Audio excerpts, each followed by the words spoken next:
How's it going, everybody, and welcome back to another episode of Pokemon White 2.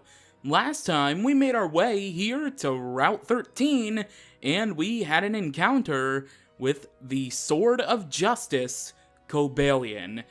And it was quite an experience, to say the least. Anyways, in this episode, we're gonna make our way to, not Opelucid City, but rather, to Lacunosa Town. So, Lacunosa Town is the methodical and orderly for safety. Alright, there we go. Hello. Hi there, James. I used Fly, so it looks like I beat you here. Thanks for your help in Reversal Mountain. If you go straight past Lacunosa Town, you'll reach Opelucid City. Well, there's our answer to that. But before you go, there's something I want you two to hear. What is it? You'll know soon enough. Hurry now.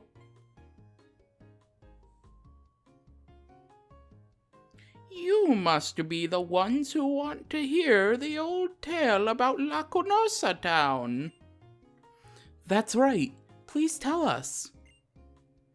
All right, my dearies. Please come in so I can boil you for supper. Tell you the tale about the town that we live in.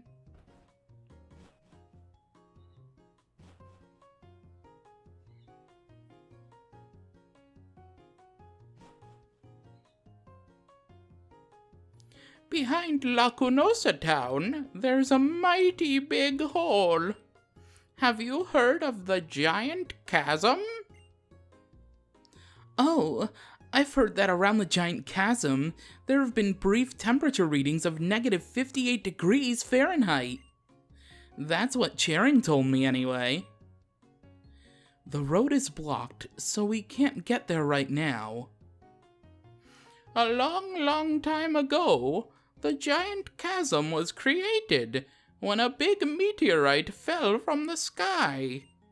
A really scary Pokémon was hidden inside the meteorite. A meteorite? When darkness falls over the land, this Pokémon appears. A frigid wind follows it. It freezes everything around and eats people and Pokémon. That's why everyone was afraid. The Pokémon ate people? So, our ancestors surrounded the town with walls to prevent the Pokémon from getting inside the town. Also, a rule was made forbidding anyone to go outside after dark. And that's the end of the old tale. A fascinating story. I'll add it to my research records. Everyone, we should be going.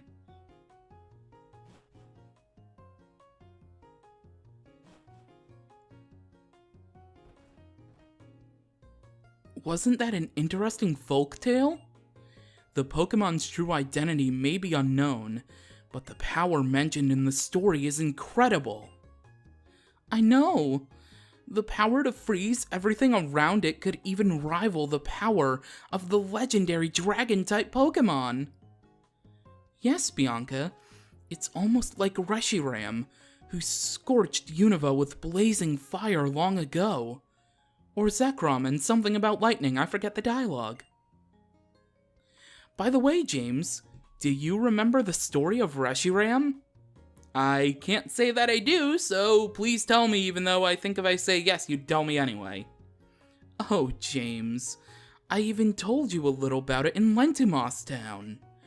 Reshiram is a legendary dragon-type Pokémon that lends its power to the person it recognizes as a hero who seeks truth. It has a white body and can send forth ferocious flames.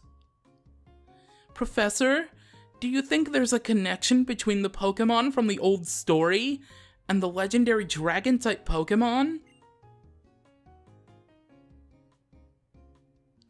The meteorite. The meteorite? Reshiram was revived from a rock called the Lightstone. Let's suppose the meteorite from the story and this stone are one and the same. Take into account that elements from the same area were found in Dragon Spiral Tower, where Reshiram was, and in the Giant Chasm.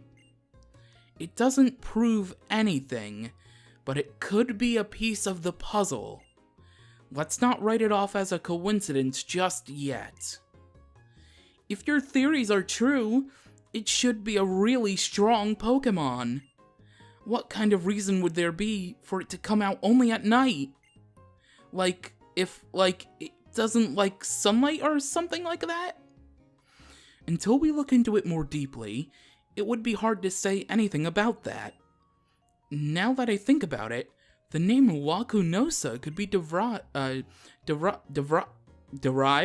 there we go, proper words, from lacunous clouds, which are clouds that resemble a net or a fence.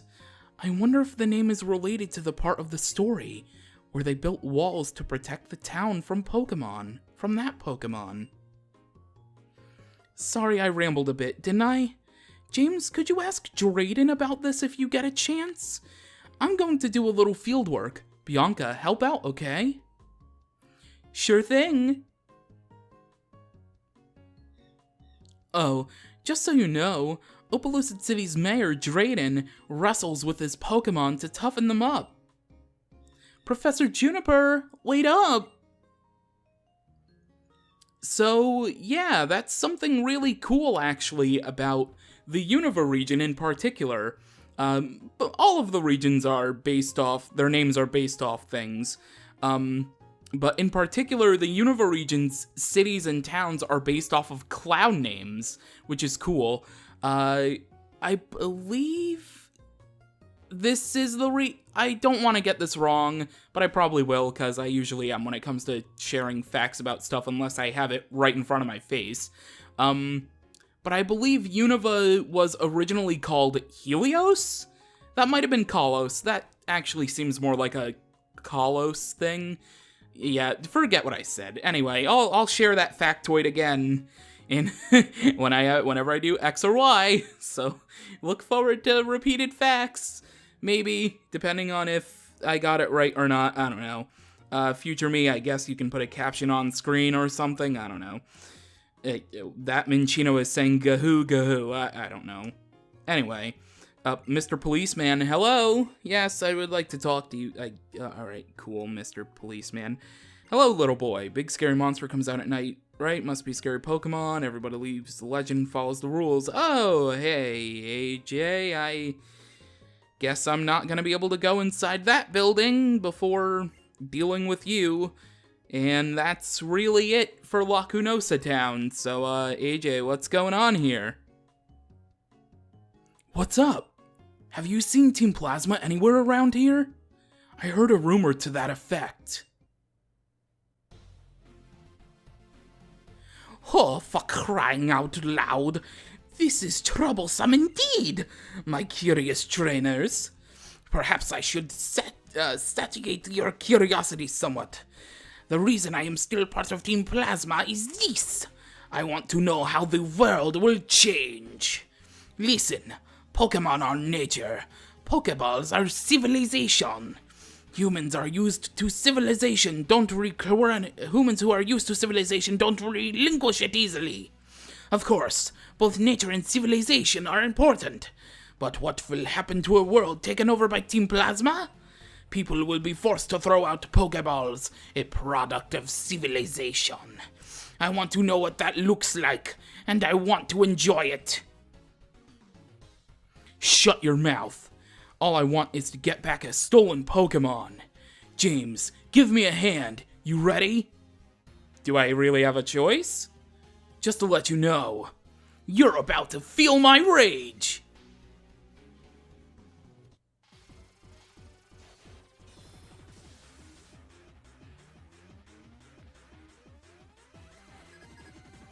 Here we go. We have been challenged by a Team Plasma Grunt and Team Plasma's Zinzolin. Alright, so, Cryogonal and Golbat. I believe Golbat is the sole Pokemon on the grunt side of things. The rest of it is pretty much just Zinzolin. Although, since Zinzolin is an important trainer, I probably should have wrote notes for him. That's my bad. I was not truly prepared, because Zinzolin is an important guy, don't get me wrong, and I usually do list off movesets of important trainers. Yeah, that's actually that's a big yikes on my part. I apologize. Well, next time we face Zinzolin, whether or not it's solo or with a grunt, I will have Zinzolin's Pokemon notes. I mean, his team pretty much stays the same, so, I mean, he likes his ice types very much, and there was a little bit of lag just there with Sneasel being sent out. Yeah, that wouldn't be very... Really? You have to use Leaf Blade on the Pokemon... Okay, well, apparently I'm attacking Golbat now. Unless, of course, Zinzolin sends out his final Pokemon. Swords Dance. If I didn't have Strength right now, I probably would teach you Swords Dance, Excadrill, but you have a pretty high attack stat as it is, so I'm gonna keep the moves. Yep, we're gonna give up on Swords Dance. Nope, we're attacking Golbat outright. Alright, here we go. Oh, Air Cutter's gonna hurt Superior. Oh, that didn't do too bad. Okay, there's actually a lot of bit of lag. Oh, never mind. It looks like... Oh, well. Slam takes out Golbat, but it looks like... No, the Grunt does have a second Pokemon. He has a Garbodor, so... Okay, yeah, that makes sense. Because, I mean... Ice types only. Only Ice types here for Zinzolin. I'm gonna just use Earthquake. It doesn't really matter. Oh, there's that weak armor. I believe we faced a Grunt with a Garbodor with weak armor before. So I guess he's Zinzolin's right-hand man or something? I don't know. Anyway, down goes Garbodor. The Ice types were taken care of a little while ago. We have defeated a Team Plasma Grunt, as well as Team Plasma's Zinzolin.